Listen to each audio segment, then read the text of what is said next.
इस वीडियो में हम फ्यूचर कंटिन्यूअस टेंस के नेगेटिव एंड इंट्रोगेटिव सेंटेंसेस का अध्ययन करेंगे कि नेगेटिव सेंटेंस की स्ट्रक्चर क्या होगी और इंट्रोगेटिव सेंटेंस की स्ट्रक्चर क्या होगी, वो इस वीडियो में जानेंगे।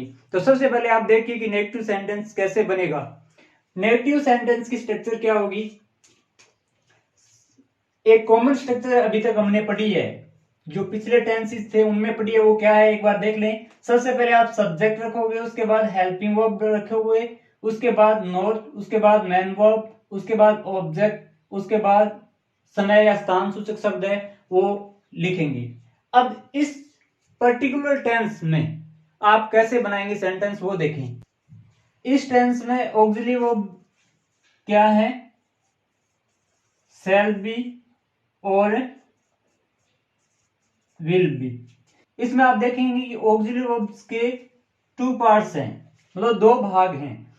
अब इनमें नोट कहां लगाना है वो आपको समझना है कि आप पहले पार्ट के बाद आप यहां क्या लगाएंगे, नोट लगाएंगे। ठीक है, तो स्ट्रक्चर को एक बार देखें। सबसे पहले आप सब्जेक्ट रखेंगे, उसके बाद आप सेल या विल का यूज करेंगे, उसके बाद आपको नोट लगाना है, उसके बाद बी लिखना है। तो समझने वाली बात यह है कि आपको सेल बी और विल बी के बीच क्या लगाना है, नोट। उसके बाद आपको वर्ब की फोर्थ फॉर्म मींस वर्ब की फर्स्ट फॉर्म प्लस आईएनजी लगाना है। उसके बाद अगर सेंटेंस में ऑब्जेक्ट है तो वो लिखेंगे। उसके बाद उसके बाद RP means remaining parts. Remaining parts में कौन कौन सी चीजें आएंगी, समय और स्थान सूचक शब्द, जो सेंटेंस में बाकी के जो शब्द बच जाए उनको लिखेंगे। अब पहला सेंटेंस हमारा क्या है, वह एक कहानी लिख रहा होगा। पहला सेंटेंस है वह एक कहानी लिख रहा होगा। अगर आपने प्रीवियस वीडियो देख ली है तो आपको अब ये बताने की जरूरत नहीं है कि ये सब्जेक्ट है, ये वर्ब है और ये ऑब्जेक्ट है। तो आप पहले जो वीडियो है present continuous past continuous tense की, उसमें से ये डिसाइड कर लें कि ये सब्जेक्ट होता है, ये वर्ब होती है, ये ऑब्जेक्ट होता है। ठीक है, ताकि बार बार उनको बताना नहीं पड़े। इन टेंसेस से, इन तीनों टेंसेस से हम एक सेंटेंस की स्ट्रक्चर है वो समझ चुके होंगे। ठीक है, फिर आपको सिर्फ उसकी ऑक्सिलरी वर्ब और मेन वर्ब ही याद करनी होगी। तो इस वाक्य में आप देखेंगे लिख रहा होगा, ये हो गई वर्ब। कौन लिख रहा होगा, ये क्या हो गया, सब्जेक्ट। और क्या लिख रहा होगा, एक कहानी, ये क्या हो गया, ऑब्जेक्ट। और नहीं की इंग्लिश क्या बन जाएगी, नोट। तो सबसे पहले इस स्ट्रक्चर के अकॉर्डिंग हम लिखेंगे सब्जेक्ट। सब्जेक्ट हमारा क्या हो जाएगा, ही के साथ ऑक्सिलरी वर्ब लगेगी विल, ही विल। उसके बाद आपको नेगेटिव सेंटेंस है तो लगाएंगे note, he will not be. उसके बाद man verb writing, he will not be writing a story.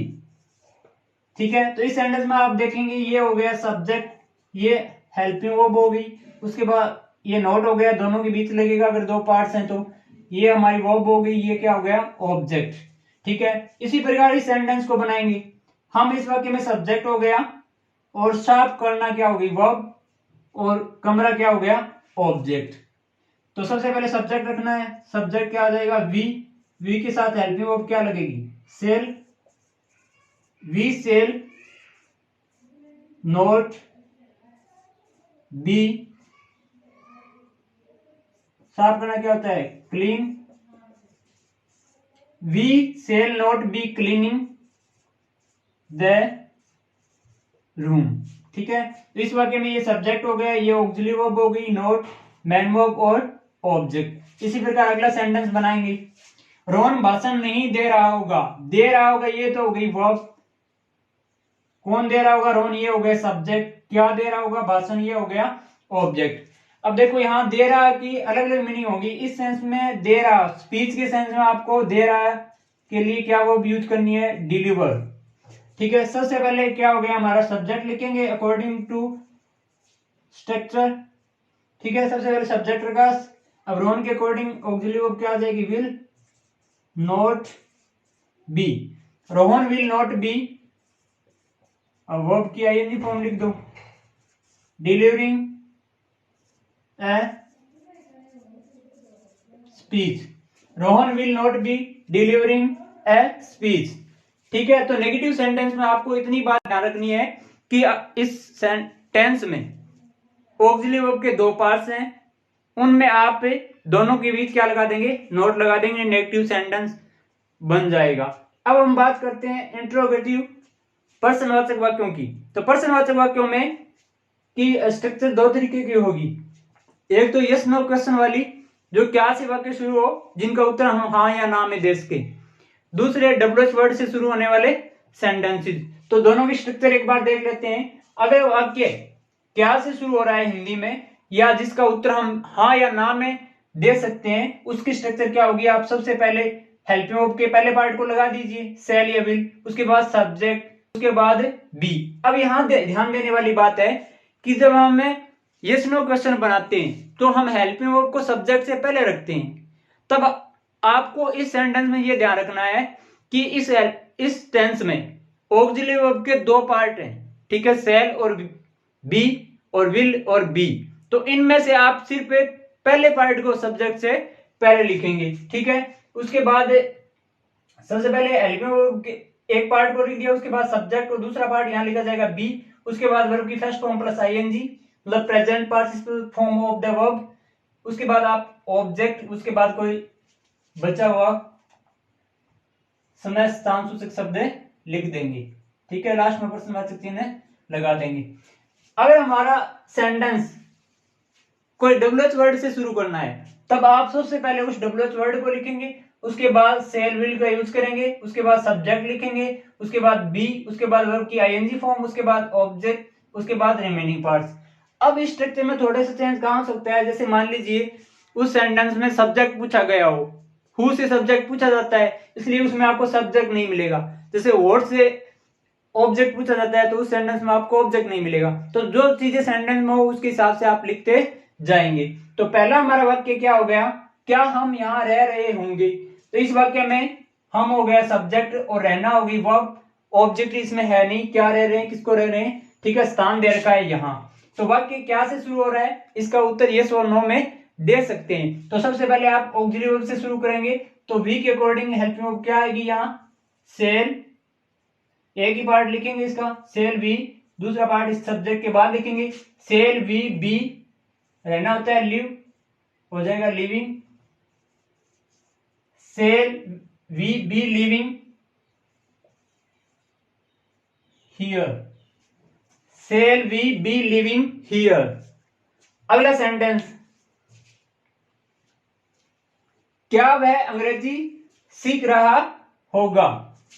क्या वह अंग्रेजी सीख रहा होगा, तो वह इस वाक्य का हो गया सब्जेक्ट, सीख रहा हो गया वर्ब, और क्या सीख रहा है, अंग्रेजी हो गया इस वाक्य का ऑब्जेक्ट। वाक्य क्या से शुरू हुआ है, तो हम इसको हेल्पिंग वर्ब से शुरू करेंगे।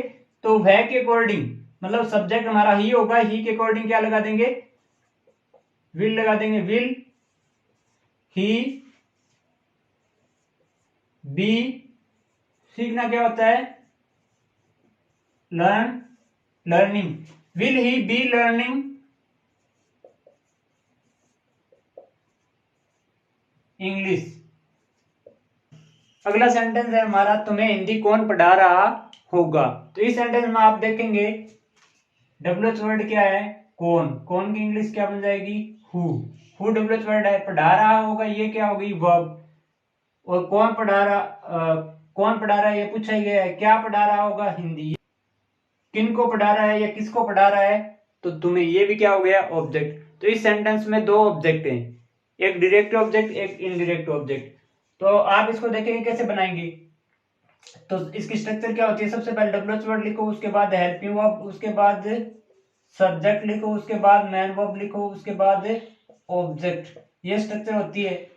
लेकिन इस वाक्य में सब्जेक्ट नहीं है, तो कहां से लिखेंगे, इसको छोड़ देंगे। अब देखिए कैसे बनाए इसको। सबसे पहले क्या लिखेंगे, कौन की इंग्लिश क्या हो जाएगी, हु कौन पढ़ा रहा होगा। तो अगर डब्ल्यूएच वर्ड एज सब्जेक्ट आए तो हेल्पिंग वर्ब विल लगेगी, हु विल बी टीचिंग। अब यहां देखो, हमने हेल्पिंग वर्ब के पहले पार्ट लिखने के बाद सब्जेक्ट नहीं लिखा, क्योंकि सब्जेक्ट इसमें पूछा गया है। तो ये एज ए अफर्मेटिव सेंटेंस के स्ट्रक्चर से बनेगा वाक्य। डब्ल्यूएच वर्ड को आप मान के चलो कि ये सब्जेक्ट है, ठीक है, तो इसकी स्ट्रक्चर थोड़ी सी डब्ल्यूएच वर्ड के बाकी जो डब्ल्यूएच वर्ड है उनसे अलग होगी। तो who will be teaching you Hindi, इस वाक्य में दो ऑब्जेक्ट हैं। आप हिंदी को भी पहले लिख सकते हो, लेकिन अगर हिंदी को आप पहले लिखोगे तो यू से पहले क्या लगाना पड़ेगा, टू लगाना पड़ेगा। अगला सेंटेंस, वे क्या कर रहे होंगे, तो इस सेंटेंस में आप देखेंगे डब्ल्यूएच वर्ड क्या है, क्या। ये वाक्य क्या से शुरू नहीं हुआ, इसमें डब्ल्यूएच वर्ड आया क्या, क्या की इंग्लिश यहाँ क्या लिखनी पड़ेगी, वोट। कर रहे होंगे ये होगी वर्ब, कौन कर रहे होंगे वे, ये क्या हो गया सब्जेक्ट। इस वाक्य में कोई ऑब्जेक्ट दे नहीं रखा, तो सबसे पहले देखेंगे हम डब्ल्यूएच वर्ड लिखेंगे वोट। अब सब्जेक्ट हमारा दे है, दे के अकॉर्डिंग क्या लगा देंगे, will. Vote will they be doing. अब यहां देखो हमने सब्जेक्ट से पहले हेल्पिंग वर्ब का पहला पार्ट लिखा है, दूसरा पार्ट इसके बाद लिखा है। स्ट्रक्चर को आप ध्यान से समझेंगे। सबसे पहले what will they be doing, what will they be doing, वे क्या कर रहे होंगे। तो इस प्रकार हम इंट्रोगेटिव सेंटेंस का ट्रांसलेशन कर सकते हैं। तो आशा करता हूं आपको इंट्रोगेटिव सेंटेंसेस समझ में आ गए होंगे। Thank you for watching.